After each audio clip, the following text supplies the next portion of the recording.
Oh, you're a little low there. Hey, kia ora. Helen Brahms here, coming to you live from Surprise in Arizona. Hope you're having a super fantastic, sparkling day. Welcome to Before the Dirt Nap podcast number 1618. Yay! Solo travel. So I figured I'd tackle this tonight because I'm starting to get a few questions about solo travel, what it's like, and that sort of thing. I can only speak from experience on what solo travel has been like for me over the years and the stuff that I have done solo. And for those of you who have followed me for quite a while, I've got a little surprise for you. Somebody is back. So for those that don't know, this is Casey Kiwi. Casey was actually named after my mentor, Casey. And the way it came about is that he told me I needed something that would symbolize my New Zealand specialities. And so I was looking high and low, and Brad and I found this on Amazon. It was like $7.99. And so we grabbed 10 of them. That's all they had in stock. Once we got the first one in, we went back and ordered like another 9. And so we ended up with 10 of them at $7.99 each. And they're actually TY, what were they? TY Beanie Buddies collection. And our thought was we would give these to people who were traveling and they could take the Kiwi with them. But they no longer make these guys. So when I got my Kiwi, I put a post into the mastermind group and says, hey, I've got this Kiwi. I've now got this Kiwi. It needs a name. And Casey came back and said, just Kiwi. I said, I'm not calling a Kiwi just. And then somebody else suggested, why not Casey Kiwi, but Casey with a K instead of the C. And I was like, sold. Perfect. So that's how Casey Kiwi got his name. The Casey that is wasn't too impressed. In fact, I have this really cool picture somewhere, and it's got Casey sort of like looking off, almost like he's rolled his eyes, and Casey Kiwi is sitting there on the music stand like this, looking out over the room, and he's kind of like looking like he's just rolled his eyes too, and they're looking away from each other, and it's almost like, really? You could caption that picture. Awesome. But I bought him out because the reason I went and got, he's been in hibernation since a certain, hi, sweetie girl, since a certain puppy arrived because she thought this was a toy for her. And I said, no.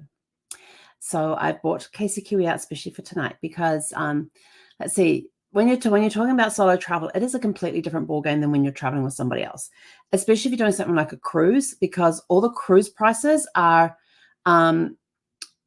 based on, you get given the cruise price and then you're told, oh, that is per person based on double occupancy. So if you just got one person in the room, the cruise lines will actually put a solo surcharge onto the cabin price, which is usually like anywhere from, if they're having really good deals, there'll be anything like 125% through to actually doubling the price. So you have to be aware of that when you're booking cruises. Ask your travel professional if there are any cruises that you're going on in that particular cruise line. If it's a cruise line that you like, do they have any solo cabins?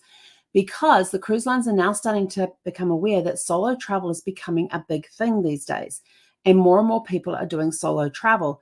And so some of the newer ships coming out actually have solo cabins on board. So, and they don't have the single supplement put on top of it, which is very, very nice because they're designed for one person. So check out those when you're talking with a travel professional, that do they have solo cabins available on board the ship?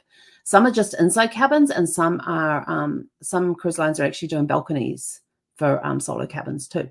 So check that out. But when I did my first cruise after Brad passed, this little guy never left my side. Wherever you saw me on the ship, I had him tucked here and I would be walking around the ship. This Kiwi introduced me to more crew members than it did passengers. So I got to meet more of the crew members through the Kiwi than I did passengers. And of course, I'll get to the table at night and I would just put him on the table in front of, by my water glass on the table. Then he would sit there and he'd be a great conversation starter. People got to know of me because I was always walking around with the Kiwi. If I was going on a shore excursion, if I was going to go off the ship at a port, I had my day pack on, and Casey Kiwi had his head sticking out of the day pack.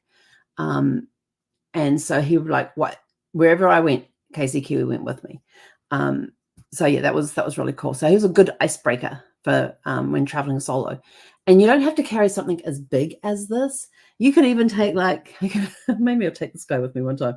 This little troll thing. I can't even remember where I got this from, who gave it to me, but I think it's absolutely adorable. And yes, you can lift his glasses up. But he's a little smaller, but you can even go smaller than that. And I don't actually have one, but my cousin, I was looking at her photos. Her and her husband just got back from this massive adventure that they've been on around the world together. And they have a little kiwi that's about this big. And every now and again, you'd see him pop up in the photos and things. And he's just really, really cute. And then I have another travel professional friend who takes Groot with her. And she's got this little Groot. He's about this big.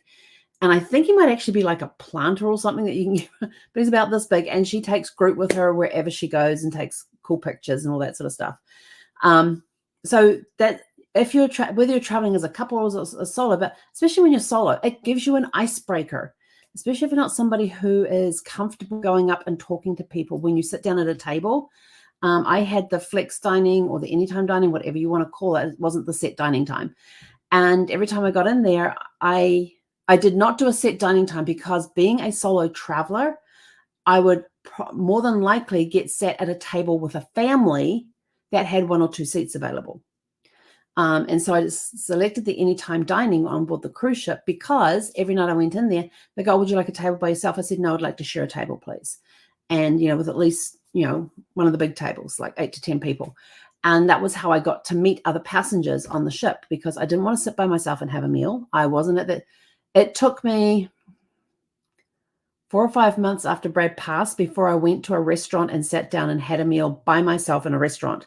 Now, here's the weird thing. Prior to Brad passing, if I was going to like a convention or something and he was staying at home, I had no problem at all of going into a restaurant, sitting down at a restaurant in a hotel or somewhere near the hotel and having a meal by myself.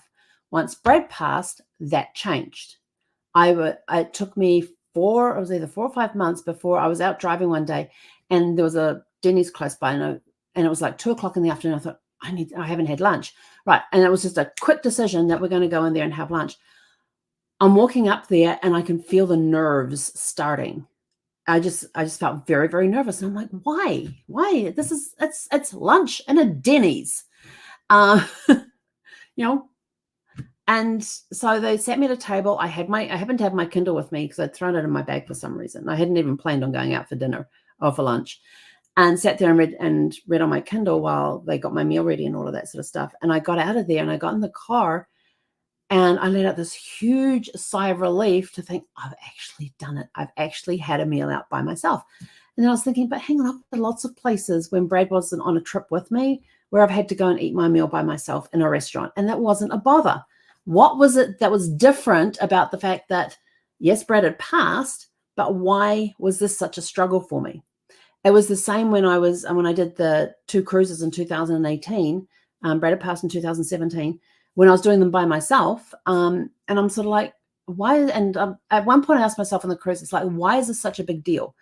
I thought because earlier that year, early in 2017, I had actually escorted a group of people on board a ship and I had the cabin to myself because Brad couldn't travel. And I'm like, what? And then I started dawned on me is because every night I was able to text him just to check in with him, see how he was doing and all of that sort of thing. And when I was on the cruise by myself, I didn't have that connection. And I was sort of like, I'm out here by myself. What if something happens to me? And, I had everything set up, if in case of emergency, call this person and blah, blah, blah, blah, blah. So I had all that set up, but it was still that mental thing of what if something happens to me? How are they going to know who to contact? Because I used to text Brad on a daily basis, if I didn't text him, he would like text me to say, hey, is everything okay? And check in on me and all of that sort of stuff. But no, I didn't have anybody that would check in on me. So I was sort of like, oh, this is kind of weird. But Casey Kiwi to the rescue for a lot of it because he helped break down a lot of barriers. Yes, I had that big meltdown. If you've heard the story of my first day on the cruise ship when we were doing muster drill, we hadn't even left port at that point.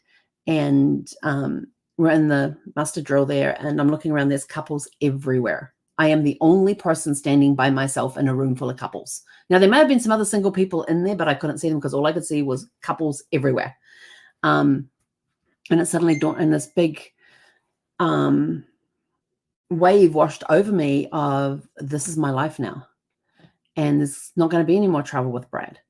And that hit me really, really hard. And I'm looking back now. In fact, this just popped into my head. I'm wondering if the reason I had so much trouble with going to places by myself is because I never knew when grief was going to hit me. It could be in the supermarket. It could have been a song playing over the speakers that would set me off.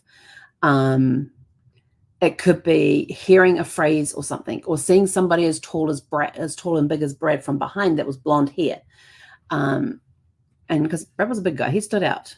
Yes, he stood out. He was 6'5". So walking around a market and walking somewhere and seeing somebody that kind of looks, I got a fright. Was it yesterday? Where were we yesterday? We were somewhere. Oh, we went to pick up dinner at Chick-fil-A. We'd quartered ahead. And so we're sitting in the curb beside thing. There's this person standing at the door waiting for them to bring out their meal because they were doing, they'd ordered at the windows. This was a different Chick-fil-A. I've never seen a Chick-fil-A that didn't have like an indoor restaurant. This was all outdoor, and it had you go up to the windows and order there, and then they bring it out to you. And this person was standing there, and the way they were standing was very much, they were about as tall as what Brad was, about the same size. And the way they were standing was the way that Brad would carry himself and how he would stand and wait for things. And I kept doing double takes. I kept looking back going, no, that looks so much like Brad. No, that's not Brad. It actually turned out to be a woman. Yes, we found that out later on. When they turned, it was actually a woman. And I was like, oh my gosh. But from the angle that I had, it looked very much like Brad. So there's those sort of situations that when you're out and about, even if you're traveling solo or traveling with other people, and those moments are going to happen. And how is it going to affect you? So that kind of kept me inside a little bit, and I wasn't being as adventurous as going out. And I think that's why I had so much trouble going to restaurants, going on trips by myself. Flying down to New Zealand was not a problem because I had done it before. And that was a spur of the moment trip as well. And I was going to somewhere where I knew people, family. So it's just interesting that when you start traveling solo, the different experiences you're going to have, especially if you've always traveled with somebody and that person is no longer there to go traveling with. Now, if you are young and adventurous, solo travel takes on a completely different meaning because you're a little more free. A little more free on things because you haven't experienced a lot in life. Well, you've had, those in their 20s, usually in the early 20s, that in New Zealand, we had the thing called the big OE, the big overseas experience. And what it was is that people would kids would graduate from high school, and rather than going straight to university, they would take a gap year and basically go over to England and Europe and just spend like a year over there traveling around. And some of them would get jobs in like pubs where they would work the weekends, but then they had the weekdays off. So they'd go across to the continent and go and visit different European countries, for 2 or 3 days, come back, work in the pub, go back over again and things like that. They'd use that time to go traveling around. And then the idea was they would come back to New Zealand and go back to university and settle down into their life and stuff. And those are times when people really just sort of didn't have a lot of life experience compared to somebody who was in their 40s, 50s, 60s and older. So they were kind of like young and free. Let's go explore the big world. Let's just go do it. This can-do attitude that Kiwis have. The birds have it as well as the Kiwis. So it's taking those moments and, why are you traveling solo now? Is it because you just like to travel solo, or is it because you're kind of forced to because your loved one has passed? Is it because you're having to travel for work? I had to travel to Melbourne one year when I was working for a company back in New Zealand. I had to travel to Melbourne 1 year for 3 weeks. We were transferring our help desk from New Zealand over to Australia, and the girl I was working with was another Kiwi, and she was basically going to be looking after the help desk in New Zealand time. Now, New Zealand time at that point was, I think it was 3 hours, a 3 hour difference, because we'd start at 5 o'clock in the morning. She would pick me up at like 4:30. would get to the office and would be ready to go online at 5 o'clock in the morning. But then we finished at 2 o'clock in the afternoon, whereas everybody else, because we're working the 8 to 5 in New Zealand.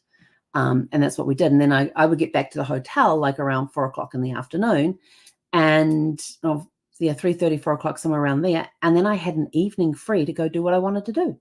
And I would go and try different restaurants. And because within walking distance of where I was, there were all these little communities. There was Chinatown was just at the end of my block. There was Little Greek. There were Little Italy. There was all these different cuisine places around where you walked into a, just go a block and you were in a different cuisine area. And you could go and try different foods and things.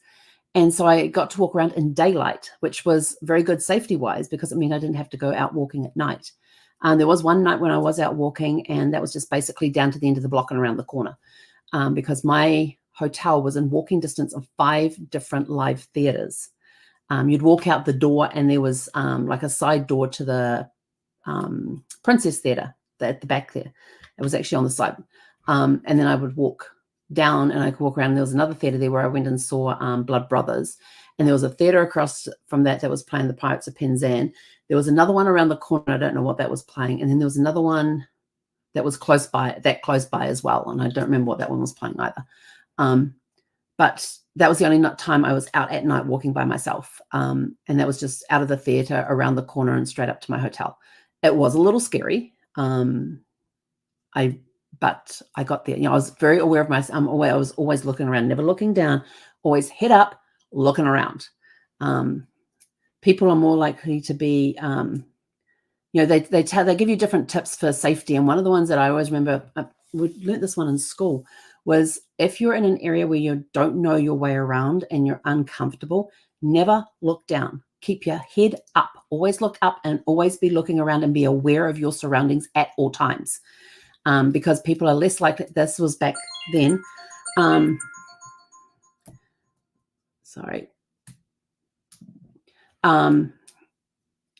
People are less likely to be attacked if they're aware of their surroundings than if they're walking along with with the hoodie up, with the caps on, the heads down.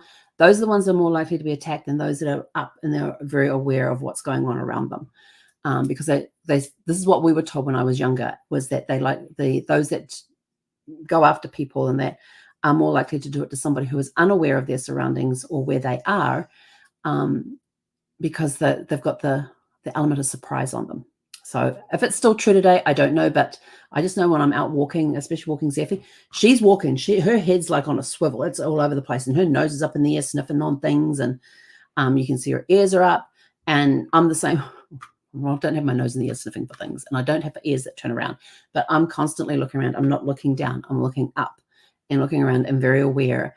And if I think I hear something, I stop and have a look. If Zephy hears something, she will stop, physically turn her body to look back behind us, and you can tell that her tail's up straight.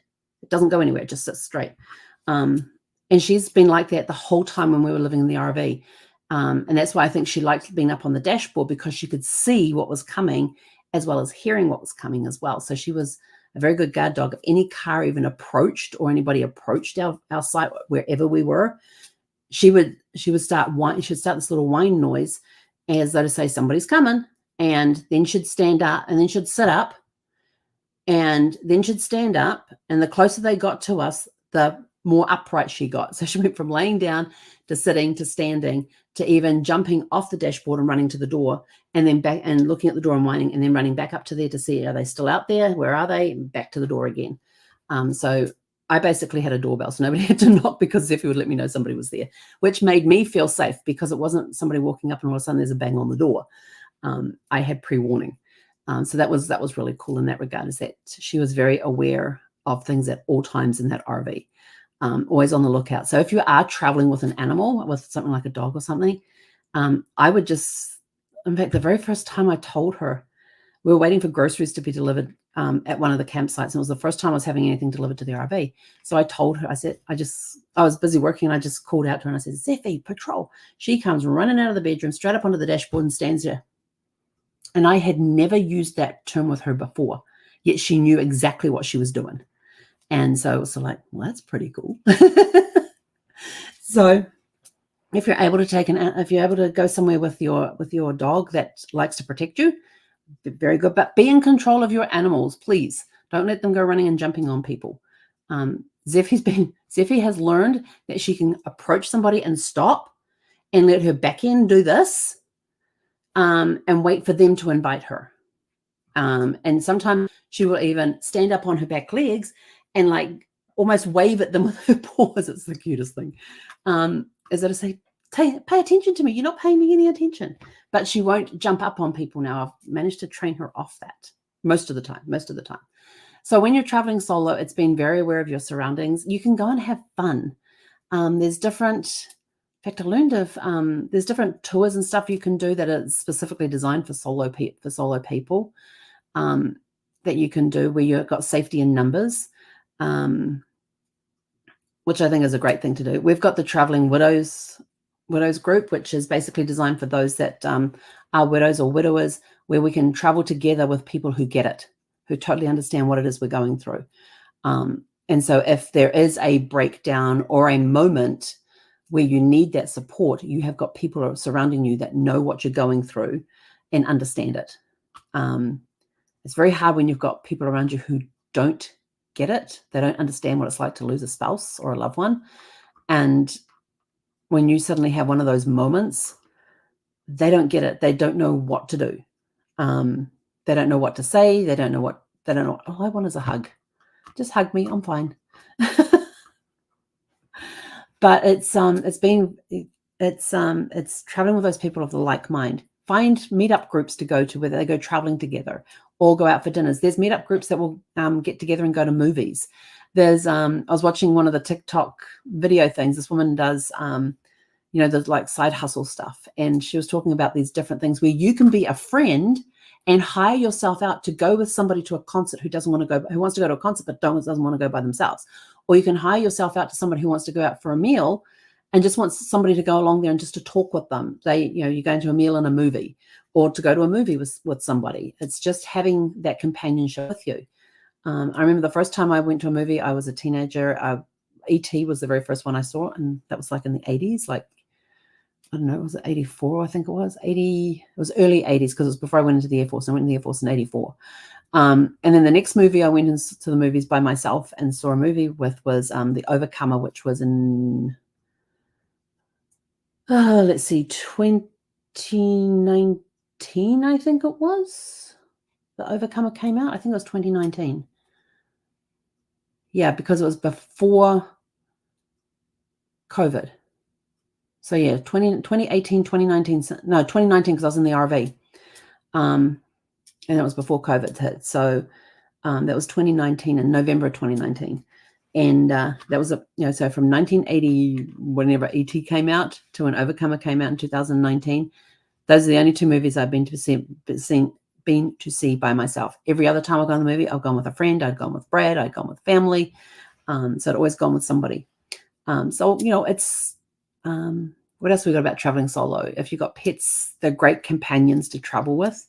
The only thing is they don't talk back to you, so you can basically tell them anything and they just sit there and look at you. Or in Zeffie's case, she'll just go, oh, she's babbling again. I'll just curl up and go to sleep, like she's doing right now. But there's a lot of rewards of going traveling by yourself as well, because it's your itinerary. You can basically go wherever you want to go and do what you want to do within parameters of whatever the culture is that you're in.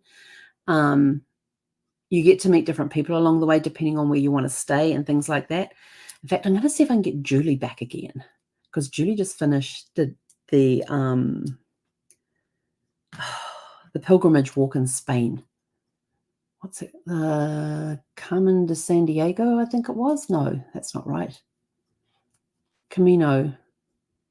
She just did the Camino. Can't remember the full name of it, but we're going to get her back on here because I want to hear about that experience. And she did that by herself. So there's different things that you can do by yourself, and some people are adventurous and will go out and do that. I will not go hiking by myself. I will not go swimming by myself. Hiking, because there's lots of weird and wonderful, dangerous creatures in the woods here when you go hiking or on trails and things. I don't know how to handle those. In New Zealand, we just have to watch where we put our feet. We have no snakes. We have nothing poisonous that can kill you. which is really funny because we're, a 3-hour flight from Australia, which has the deadliest snakes and spiders in the world. And in New Zealand, we have none of them. Go figure. But, the only thing you got to watch for when you go walking in the bush in New Zealand is where you put your feet, and making sure that you are well equipped for the areas that you're traveling in. That's the other one. Make sure you're well equipped. If you're like on mountains and stuff, make sure somebody knows where you are. Make sure you have a personal beacon with you. You can get these really cool, and mine's my RV. You can get these really cool personal beacons that you can take with you, and you have a phone chain on there, and it's all registered through NOAA, NOAA, National, whatever they are. What are they? It's registered through them anyway, through NOAA, and it's basically a satellite beacon that when you set it off, they then try to call your phone. If they don't get any response on your cell phone, they then call whoever's on your calling tree. They just go through the tree. And so you make sure that person knows where you are going and what you're going to be doing, because if you're in strife, if you're in an emergency situation, you activate the beacon, and that starts the chain of events. And so then they can come and rescue you and that sort of thing as well. So if you're going to go anywhere alone, especially hiking through the forests, mountain climbing, whatever, take a personal beacon with you. Yes, they do cost a little bit, but it is well worth it. Your life is worth so much more than the couple of $200 to $300 upwards that these things cost, to be able to have somebody that you can call, because you do get into areas where there is no cell service at all. And then you have your chain, and you let your chain know where you're going, what you're going to be doing, and that sort of thing too. So it's taking that safety into thing and making sure that you are well equipped for the area that you're going in. If, like, we have a mountain in New Zealand that we used to go climbing on, and we would always have wet weather gear with us, even though it was a beautiful clear blue sky and we're in shorts and t-shirts and our tramping boots on, and we get up on the mountain in less than 5 minutes, it can be cold and snowing. And a lot of people would get trapped on that mountain because they went up there ill prepared. Oh, it's clear blue skies and sunshine. Yay. And they would go off, and they would not be equipped for if they had a sudden weather change, or if they got lost, didn't have like survival kits with them, that sort of thing. So we learned all of that, and we went up there and we had packs on that had that stuff in it.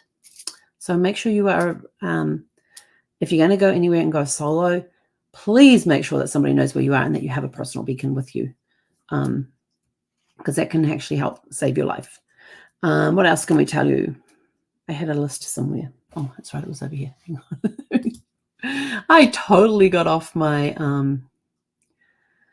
list. Sometimes also too, when you're traveling to different countries, what is the culture of that country?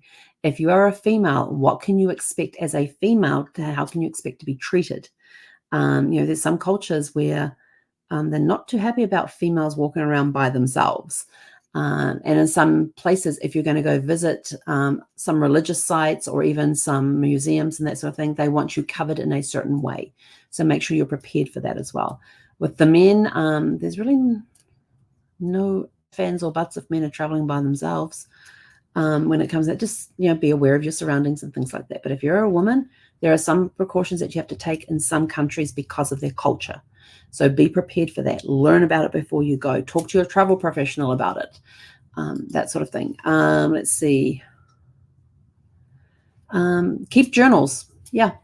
Anytime you're traveling, photographs, vlogs, do videos, take photographs, write blogs, so that you have a way to document your journey. Yes, document your journey and how it went and all of that sort of thing too. So that's just a little bit from me. I know I've rambled a lot. Hey, Casey. It's kind of fun having him back here, Ricky. Having him back. Yes, as if he's going to be very jealous of me having Casey Kiwi here. Kathy, if you're watching, here's your boyfriend. I got a friend, Kathy, who absolutely loves and adores Casey Kiwi. She calls him her boyfriend. So Kathy, here's Casey, just for you. Anyway, that's it. I'm out of here. I got to go and get the newsletter out. If you want to join the newsletter list, just go to beforedirtnapnewsletter.com. It's scrolling across the bottom of the screen. It's also in the description below. Click on that, register, and you'll get today's exciting copy. Do you want to know what it's about? I can tell you what it's about. It's about vision boards. Yes, about vision boards. So how you can use vision boards for travel, genealogy, and living your best life now. And then we've got a really cool book of the week that goes along that same theme as well. And what else have we got in there? I've got a couple of got a really good did you know things about New Zealand. So every week we do a did you know, and we'll have just like a little short 1 or 2 sentence thing, sometimes a little longer, depending on what it is, about the did you know thing. And it's all fun facts about New Zealand. So if you want to join that newsletter, it comes out every Friday. Just go to dirtnapnewsletter.com and register, and you will be in on that copy going out in about 30 minutes. So go out, have a super fantastic sparkling evening, and we'll catch you guys back here tomorrow evening at 6 p.m. Pacific. Hei konara.